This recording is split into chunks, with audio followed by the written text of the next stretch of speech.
అందరికీ నమస్కారం. తెలుగు అబ్బాయి ఛానల్కి స్వాగతం. ఇప్పుడున్న పరిస్థితుల్లో చాలా మందికి జుట్టు రాలడం, తెల్లబడటం జరుగుతుంది. ఇలాంటి సమస్యలకు చక్కని పరిష్కారం గుంటగలగర మొక్క. దీన్నే కొన్ని ప్రాంతాల్లో గుంటకలగర అని, మరికొన్ని ప్రాంతాల్లో గుంటగలగర అని అంటారు. అలాగే గుంటగల్ ఈ మొక్కని సంస్కృతం బృంగరాజు అని కూడా పిలుస్తారు. ఇది మన రాష్ట్రంలో విరివిగా దొరికే మొక్క. పొలాలలో ఎక్కువగా పెరుగుతుంది. చిన్నగా ఉండే తెల్లటి పూలతో ఈ మొక్కను మనం గుర్తించవచ్చు. ఈ మొక్కలు చాలా ఆయుర్వేద గుణాలున్నాయి. జుట్టు రాలడం, తెల్లబడటం, పేను కొరకడం వంటి సమస్యలను దూరం చేసే సత్తా ఈ మొక్కలో ఉంది. ఈ సమస్యతో బాధపడేవారు ఇలా చేయండి. ముందుగా వేళ్లతో సహా గుంటగలగర మొక్కను దంచి ముద్ద చేసి పెట్టుకోండి.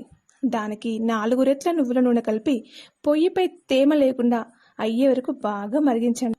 దీన్ని రోజు మాడకు పట్టేలా తలకు రాసుకుంటూ ఉండాలి. వెంట్రుకలు రాలకుండా చేసే గుణం ఈ మొక్కకు ఉండడం వలన కొద్ది రోజుల్లోనే మీ వెంట్రుకలు రాలిపోవటం ఆగిపోతుంది. అంతేకాదు, తెల్ల వెంట్రుకలు తగ్గి జుట్టు నల్లగా ఒత్తుగా పెరుగుతుంది. కొత్త వెంట్రుకలు కూడా వస్తాయి. అయితే ఈ మిశ్రమాన్ని మరిగించేటప్పుడు అందులో ఉసిరి రసాన్ని కూడా చేరిస్తే చాలా మంచిది. ఇక పేను కొరుకుడు సమస్య ఉన్నవారు ఈ మొక్కను వేర్లతో సహా ముద్దగా నూరి రాసుకోవాలి.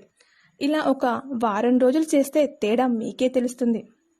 భృంగరాజు తైలం పేరుతో చాలా కంపెనీలు ఈ నూనెను మార్కెట్లో అమ్ముతున్నారు.